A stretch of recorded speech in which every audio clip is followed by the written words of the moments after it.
Someone asked me, what is the basic difference between make and do? এই দুটোর মধ্যে পার্থক্য কোথায়, মেক আর ডু এর মধ্যে?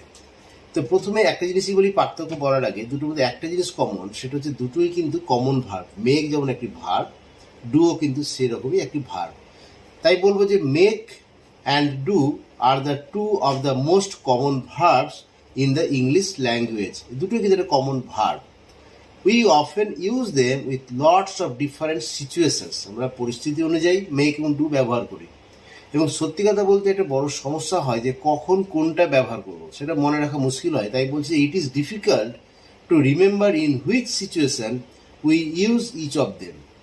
সেই ক্ষেত্রে একটি ভালো ওয়ে, একটা রাস্তা যেটা দিয়ে আমরা মনে রাখতে পারি, a good way to remember is this. কি মনে রাখবো যে মেক আমরা কোথায় ব্যবহার করব?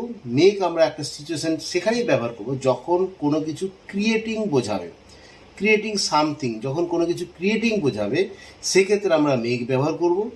আর ডু ব্যবহার করবো এই ভার্বটি সেখানে যেখানে এক্সিকিউটিং করা বোঝাবে, executing something that is planned or has already been created, যেটা অলরেডি ক্রিয়েট করা হয়ে গেছে অথবা যেটাকে প্ল্যান করা হয়েছে, সেক্ষেত্রে আমরা ডু ব্যবহার করব। আর ক্রিয়েটিংয়ের ক্ষেত্রে মেক ব্যবহার করবো। যদি এটা মনে রাখি তাহলে কিন্তু কোনো সময় কনফিউশন আসবে না, ভুল হবে না। যেমন এক্সাম্পল দিই, মেক আমরা কি বললাম ক্রিয়েটিংয়ের ক্ষেত্রে। তাহলে কফি বানানো যখন প্রশ্ন আসছে তখন আমরা কি বলবো? Make coffee. আমরা কিন্তু ডু কফি কখনোই বলবো না। আমরা কফি বানানোর ক্ষেত্রে বলবো মেক কফি। কারোর সঙ্গে অ্যাপয়েন্টমেন্ট নিচ্ছি, আমরা তৈরি করছি, সেখানে বলবো মেক অ্যান অ্যাপয়েন্টমেন্ট। ডিনার তৈরি করছি, মেক ডিনার। ভুল করেছি, মেক আ মিস্টেক। কোনো সাজেশন দিচ্ছি, বানাচ্ছি, সেটা হচ্ছে মেক আ সাজেশন। কাউকে ফোন কল করছি, মানে ক্রিয়েট করছি তো ফোন কল করছি, make a phone call, make a booking, make a proposal. কিন্তু যখন অলরেডি এক্সিকিউট মানে অলরেডি ক্রিয়েটেড হয়ে গেছে, সেটা প্ল্যান হয়ে গেছে আগে থেকে, এবার আমাদের সেই কাজটা এক্সিকিউট করার ব্যাপার, সে তখন আমরা কি বলি, যেমন হোমওয়ার্ক অলরেডি দেওয়া হয়ে গেছে, এবার হোমওয়ার্কটা করতে হবে, তাহলে কি বলবো? Do your homework. এখানে কিন্তু কখনোই আমরা বলবো না মেক ইয়োর হোমওয়ার্ক, কারণ সে তো হোমওয়ার্ক বানাবে না, সে হোমওয়ার্কটা যেটা দেওয়া হয়েছে সেটা করতে হবে।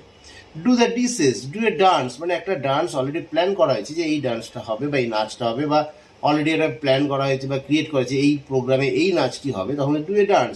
ডু ইয়োর জব, মানে অলরেডি জবটা কিন্তু প্ল্যান্ড হয়ে গেছে বা জবটা তাকে দেওয়া হয়েছে, তার এই চাকরিটা রয়েছে, তাকে বা চাকরি হোক বা কোনো কাজ হোক, আমরা সব ক্ষেত্রে জব ব্যবহার করতে পারি, সেখানে do your job. Do a task, already যে টাস্কটা তাকে দেওয়া হয়েছে, তাকে এক্সিকিউট করতে বলা হয়েছে, এবার তোমাকে এই কাজটা দেওয়া হলো, তুমি কাজটি করো, এই টাস্কটি তোমাকে দেওয়া হয়েছে, তুমি করো, তখন আমরা কি বলবো? Do a task. কিন্তু যদি মানেটা পাল্টে যাবে যদি আমরা করি মেক এ টাস্ক, কেন টাস্কটা তো সে